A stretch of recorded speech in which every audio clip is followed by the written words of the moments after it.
네, 안녕하세요. 기플럼입니다.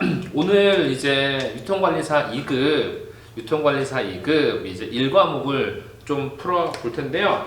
먼저 여러분께서 준비해 주셔야 될 게 뭐냐면은,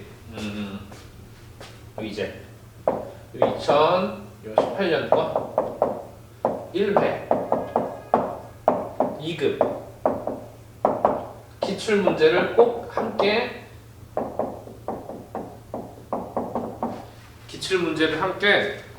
준비해 주신 다음에 요 강의를 들어 주시면 되겠습니다. 실제로 기출 문제는 여러분께 다 있을 거라고 보이십니다. 예. 그 다음에 이제 보시면은 바로 준비가 되셨으면은 바로 1번부터 보겠습니다. 그래서 보시면은 1번 문제 보시면은 다음은 유통산업발전법에서 정의한 체인 사업의 한 유형이다. 이에 해당하는 체인 사업의 유형은 키워드 바로 보실게요. 보시면 독자적인 상품 또는 판매 경영 기법을 개발한 체인 본부가 상호 판매 방법, 매장 운영 및 광고 방법도 결정하고 밑줄이세요. 가맹점 밑줄이세요. 가맹점으로 하여금 그 결정과 지도에 따라 운영하도록 하는 형태입니다. 그래서 키워드 두 개 나왔죠? 상단에 중간에 체인 본부, 체인 본부의 키워드고요. 보시면요, 체인 본부 있고요. 가맹점 나왔습니다.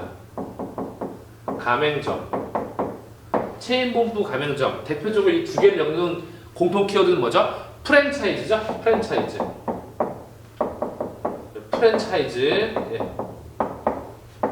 프랜차이즈를 말하고 있습니다. 정답은요 1번이죠. 프랜차이즈형 체인 사업이죠. 체인 본부 밑줄, 가맹점 밑줄, 이 두 가지가 포인트세요. 체인 본부 밑줄 쫙, 가맹점 물결 쫙, 두 가지 가져가십니다. 그럼 나머지 거 상당히 자주 나오는 개념이세요. 한번 좀 보겠습니다. 임의 가맹점. 근데 2번, 4번 보기 전에 3번 먼저 볼 필요 있으실 것 같아요. 잘 보시면요, 체인 본부 같은 경우는 예를 들어서 우리 이제 흔히 하는 백다방, 흔히 말하는 본사예요. 백다방 본사고요. 그 다음에 이제 가맹점은요, 유범진 점주라고 돼 있고요. 예를 들어서 우리 광화문점. 저는 여기에 소속된 직원이 아닌 거죠. 저는 개인이고요. 백다방 본사를 통해서 로열티 가맹비를 지급하고 제가 뭐 임대를 얻든 제 가게를 가지고 있든 거기서 체인 사업을 운영하는 거죠. 프랜차이즈입니다. 아주 우리 옆에 있죠. 근데 이걸 보셔야 돼요. 지금 제가 백다방 본사로부터 매장을 제가 차리기 위해서 수업 듣고 교육받고 하다 매장을 냈어요. 이게 프랜차이즈인데 잘 보시면 백다방 본사에서 강남에 매장을 오픈했습니다.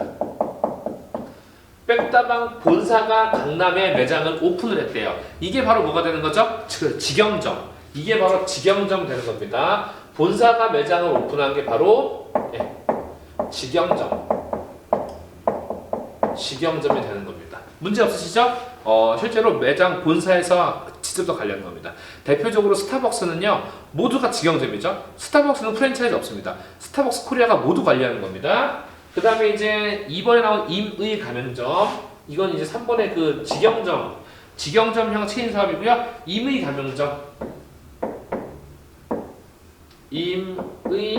가맹점 좀 비교해가면서 갈게요. 두 번째는요, 조합형 체인 사업, 조합형 체인 사업이 있는데 이 두 가지는 공통점과 차이점이 있습니다. 그것만 가져가시면 됩니다. 실질적으로 이 두 가지는요, 잘 보시면은 공동으로 사용, 공동 판촉, 공동 판매, 심지어 공동 구매를 하는 주체세요. 실질적으로 임의가맹점과 조합형의 각각 해당하는 당사자들은 공동으로서 사용도 하고 판매도 하고 구매도 합니다. 근데 그 공동으로 하고자 하는 그 주체가 누구냐예요. 임의 가맹점은 그 주체가요, 요 프랜차이즈 본사와 가맹점 이 두 주체가 공동 사용, 어떠한 공통으로 쓰는 물건들의 공동 사용, 공동 판매, 공동 구매들을 하는 독특한 형태이고요. 조합형은요. 첫 번째도 가맹점, 두 번째도 가맹점입니다. 즉 가맹점 A와 가맹점 B, 가맹점들끼리 모여서 공동 사용, 공동 판매, 공동 구매하는 것, 조합형 체인 사업, 프랜차이즈 본사와 가맹점이 공동으로 사용, 판매, 구매 등 공동적인 활동을 하는 것을 임의 가맹점이라고 보시면 되겠습니다. 밑에 있는 카르텔형은 그냥 무시해 주세요. 그냥 잊어버려 주세요. 예, 좋습니다. 그래서 중요한 거는 프랜차이즈형 체인 사업, 직영점 체인 사업, 임의 가맹점 체인 사업, 조합형 체인 사업 이렇게 구분을 좀 부탁드릴게요. 잠시 영상 멈추시고 필기해 주셔도 좋습니다. 네, 다음 문제 가겠습니다.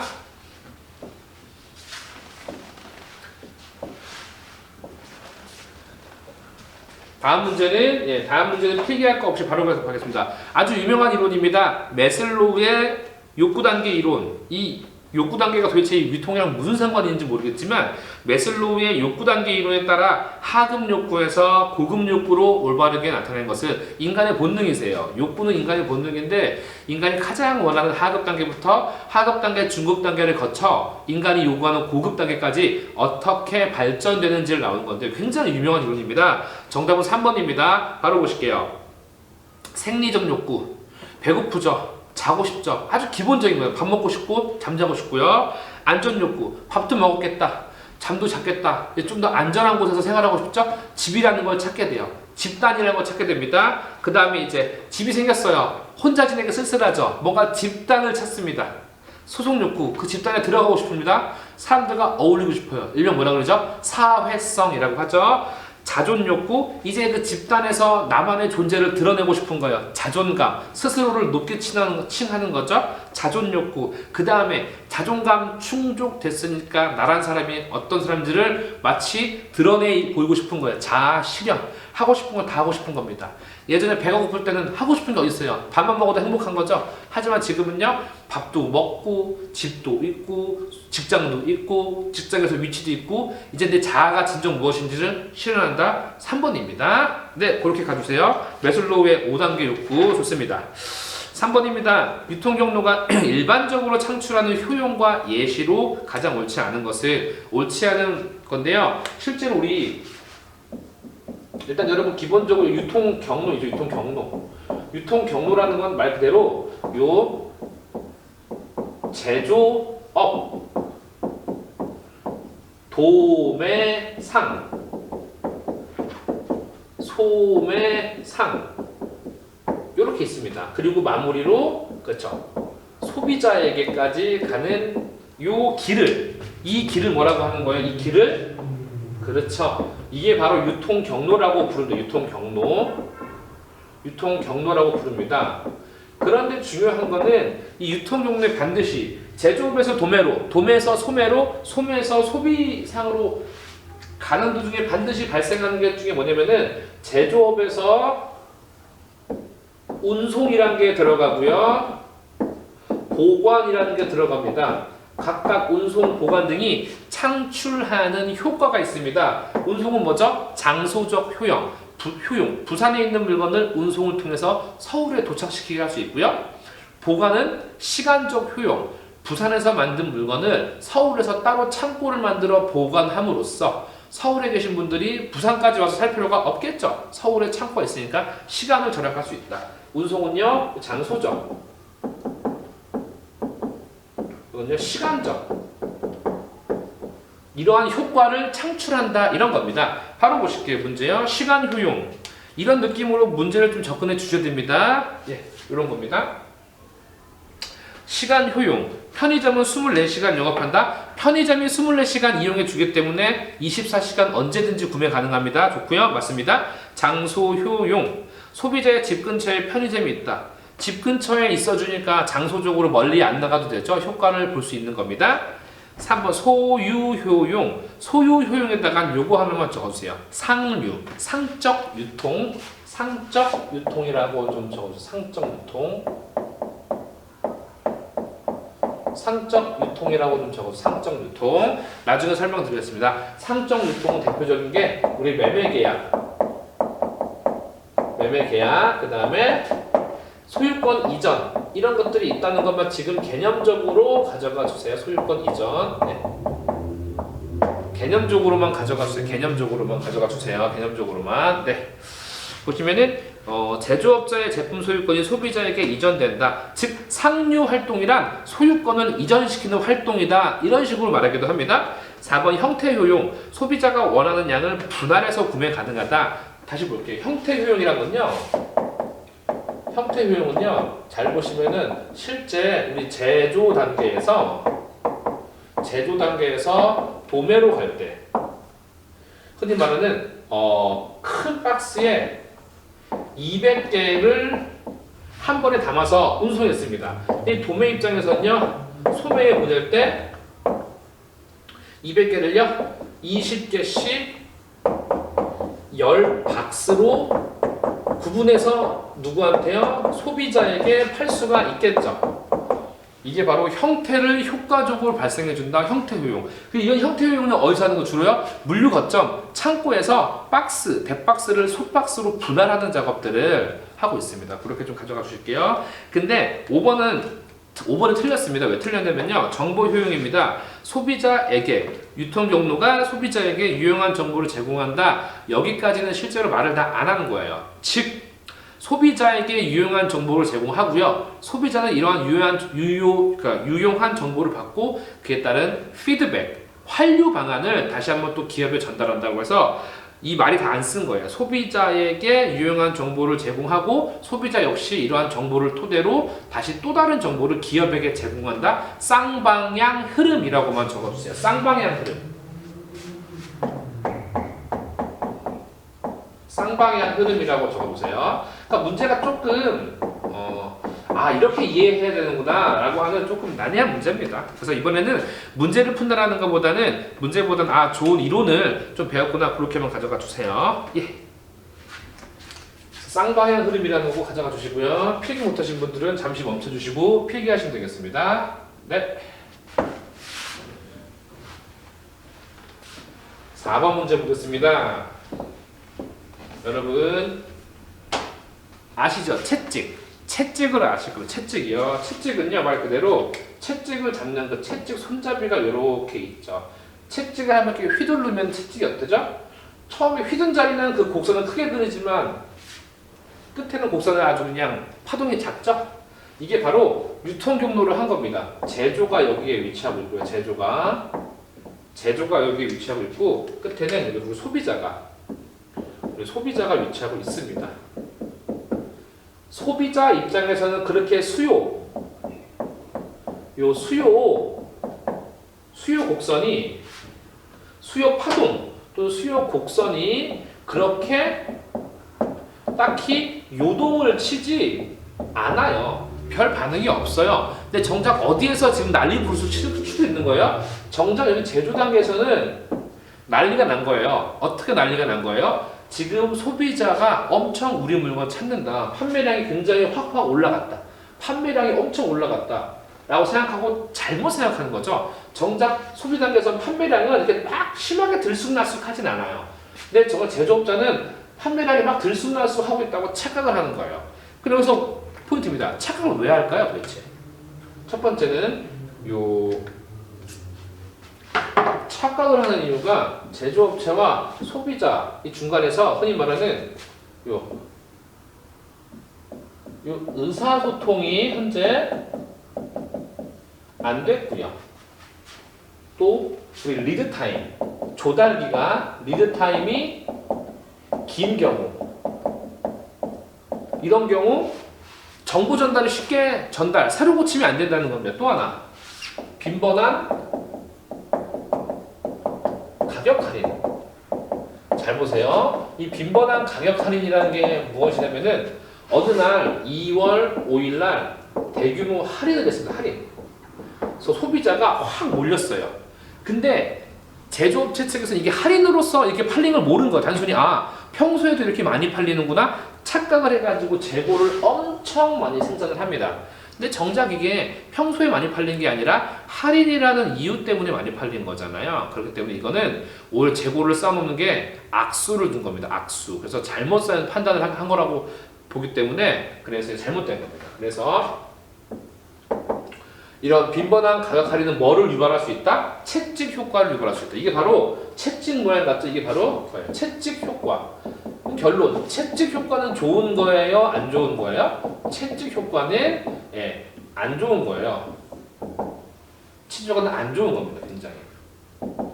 채찍 효과는 안 좋은 겁니다. 그렇기 때문에 채찍 효과는 증가되는 건 안 좋고 감소가 돼야 됩니다. 바로 문제 볼게요.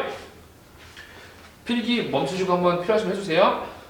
채찍 효과를 줄일 수 있는 방안으로 가장 옳지 않은 것은 가로엔 영어는 안 나옵니다. 줄일 수 있는 방안으로 옳지 않은 것은 1번입니다. 각각의 유통주체가 독립적인 수요 예측을 통해 정확성과 효율성을 높인다. 잘 보시면요. 실제로 여기 중간에는 도매, 소매가 있겠죠. 실제로 의사소통이 잘 안 되니까 채찍 효과가 증가하는 겁니다.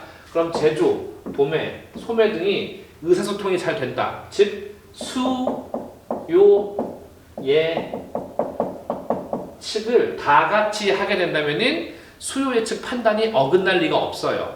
다른 말로 정확한 수요를 예측할 수 있습니다. 그래서 첫 번째 보시면 각각 수요 예측하는 거는 되려 뭘 하는 거예요? 채찍 효과를 유발시킬 수 있다, 증가시킬 수 있다는 논리가 나옵니다. 그래서 정답은요 1번이 틀렸습니다. 각각 유통주체가 독립적인 수요 예측을 통해 정확성과 효율성을 높인다. 독립적인 수요 예측을 하게 되면은 정확하게 정확성과 효율성을 높일 수도 없고요. 이렇게 적어줘. 1번은요. 독립적인 수요 예측은 뭐를 유발할 수 있다? 채찍 효과를 유발할 수 있다. 요 채찍 효과 오히려 유발하는 겁니다. 유발하는 겁니다. 그렇게만 가져가 주실게요. 예. 나머지 2, 3, 4, 5 맞는 말입니다. 포인트만 잡을게요. 공급 리드 타임을 줄일 수 있는 방안 마련. 리드 타임을 줄인다는 거는 주문 넣고 얼마나 빨리 오느냐예요. 주문 넣고 우리 창고에 입고되기까지 5일 걸렸습니다. 그러면 리드 타임이 5일인 거예요. 주문 넣고 우리 창고에 입고되기까지 하루 걸렸습니다. 리드 타임이 하루인 거예요. 누가 생각해도 리드 타임은 긴 거보다는 짧은 게 좋겠죠? 그 다음에 이제 3번입니다. 공급 체인에 수속된 각 주체들의 수요 정보를 공유한다. 지금 말씀드린 거죠? 제조, 도매, 소매들이 수요 예측의 정보를 공유한다면은 채찍 효과 줄일 수가 있겠죠? 4번입니다. 지나치게 잦은 할인 행사를 지양한다. 지향이 아니면 양입니다. 이런 빈번한 할인은요, 사람들을 그때그때마다 몰리게 할 수 있어요. 꾸준한 수요가 아니라 갑작스러운 수요 증가가 있기 때문에 이거는 평상시에 팔린 거로 보진 않습니다. 5번입니다. EDLP, Everyday Low Price. Everyday Low Price라고 합니다. Everyday Low Price. 일명 상시 저가. 이건 상시 저가입니다. 여러분, 이마트의 2가 어떤 2인 줄 아세요? EDLP의 2예요. 그래서 상시 저가를 판매하고 있는 마트다라고 하는 겁니다. 예, 그래서 차라리 잦은 세일을 하기보다는 상시 저가 활동으로 하자 이겁니다. 네, 그렇게 봐주시고요. 네, 넘어가겠습니다. 5번입니다. 유통관리사의 직무를 물어보고 있죠. 우리 시험에서는 무조건 출제되고요. 상급은 출제 안 되고 2급만 출제됩니다. 네, 3번 보시면요. 유통경영관리와 관련한 허가 승인 이런 거는 관청 같은 곳, 공공기관, 국가기관에서 하는 거지 유통관리사는 단순 자격사에 불과합니다. 공무원도 아닙니다. 그렇기 때문에 공무원, 이런 공적인 업무를 하시는 분들이 내리는 행정 절차이기 때문에 전혀 상관없습니다. 근데 이런 것들은 할 수 있겠죠. 물론 상담, 자문, 진단평가, 기법의 향상이라고요. 유통 업무를 발전시키기 위한 업무는 할 수 있겠죠. 그렇게 가져가시고 3번 틀렸습니다. 6번입니다. 마케팅 믹스 중 환경 변화에 대응하거나 조정을 하여야 할 필요가 생겼을 경우 가장 유연성 있게 대응하기 어려운 요소는, 잘 보시면요. 마케팅 믹스라는 거는요. 말 그대로 마케팅을 하기 위한 4가지 기준이 있습니다. 먼저 마케팅을 하면요. 이게 있습니다. 맞아. 포피 호피 마케팅이 기본이세요. 그래서 첫 번째, 두 번째, 세 번째, 네 번째가 있는데요. 프로덕트, 제품이죠. 프라이스, 가장 중요한 가격이죠. 플레이스, 장소지만 이거는 유통으로 해석되기도 합니다. 그 다음 마지막에 판매 촉진이라고 하는 프로모션. 판매 촉진, 일명 판촉인데요. 이것들 하나에 맞춰서 마케팅을 실현해야 되는데 이것들을 잘 절묘하게 섞어서 하는 게 바로 뭐예요? 마케팅 믹스예요. 이런 것들을 섞어서 하는 게. 나는 이번에는 제품과 가격을 섞어서 할 거야.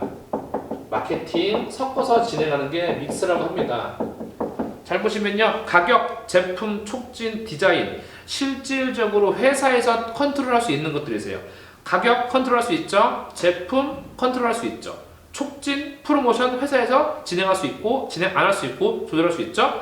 디자인은 당연한 거고요. 근데 유통 용도는 아닙니다. 유통 용도라는 건요. 아까 말씀드린 대로 제조, 도매, 소매, 소비자 이렇게 여러분이 일반적으로 알고 계신 거를 전통적 유통 경로라고 하는데 이렇게 유통 경로를 세팅할 수도 있고요. 여러분이 제조업자라면은 나는 싫어. 나는 유통업 안 쓸 거야. 유통업자 난 안 쓰고 나는 소비자에게 바로 갈 거야.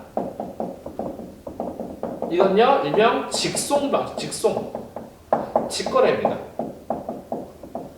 여러분 잘 아시겠지만요. 이러한 유통 경로는 처음 세팅을 할 때 잘 해야 돼요. 왜냐? 한번 정한 유통 경로는 바꾸기 힘듭니다. 이렇게 한번 세팅이 된 유통 경로를 이렇게 직송으로 바꾼다. 직송으로 세팅된 유통 경로를 중간상을 개입시킨다. 바꾸기 굉장히 힘듭니다. 그래서 답은 4번 되는 겁니다. 유통 경로는 결론 바꾸기 쉽다 어렵다? 어렵답니다. 그래서 한번 결정할 때 심사숙고해서 결정해야 됩니다. 그렇게 가져가 주시고요. 7번입니다. 7번 문제입니다. 예.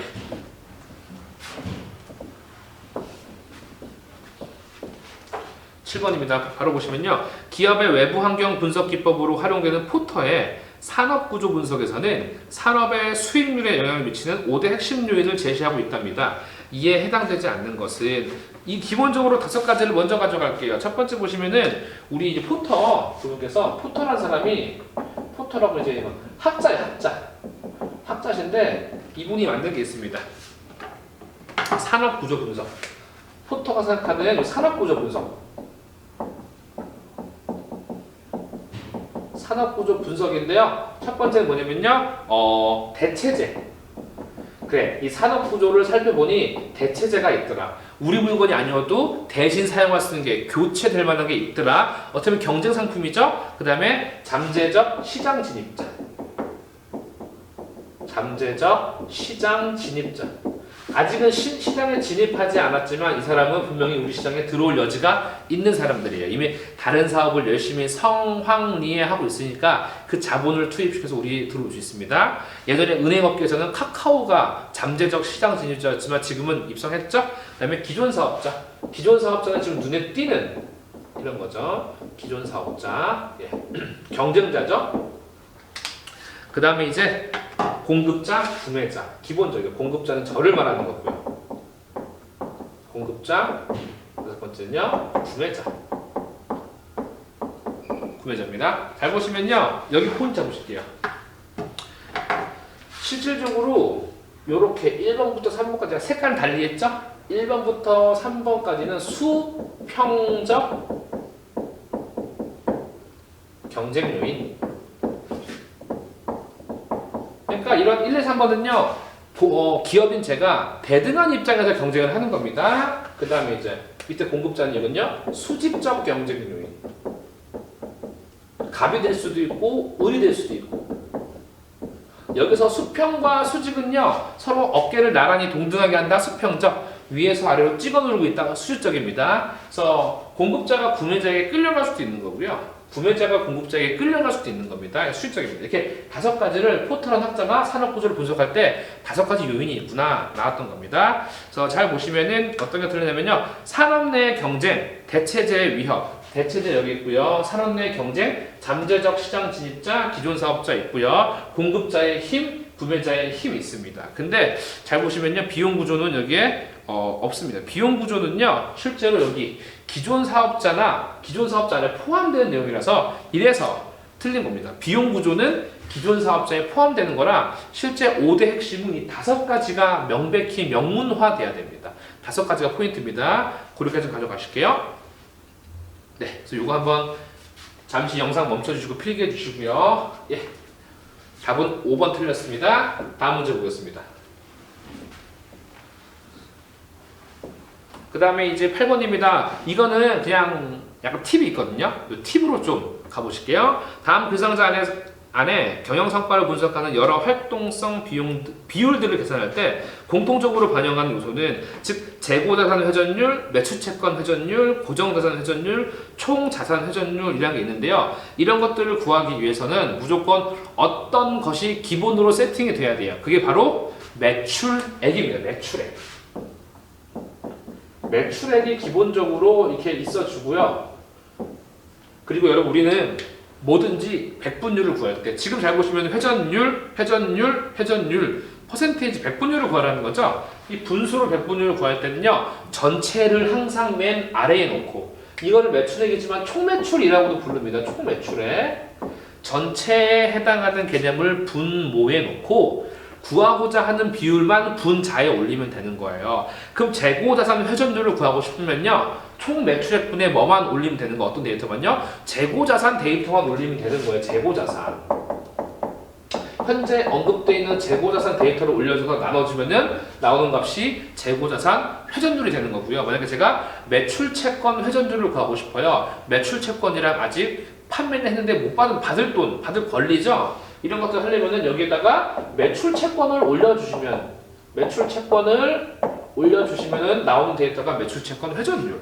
그 다음에 고정자산, 총자산 다 어떻게 해요? 고정자산 데이터가 있다면요, 총자산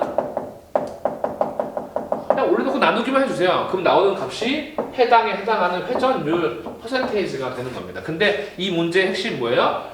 총자산 회전율, 고정자산 회전율, 매출채권 회전율, 재고자산 회전율을 비교해 봤을 때 공통적으로 들어가는 게 무엇이냐? 바로 분모의 매출액 또는 총매출액이 되겠죠.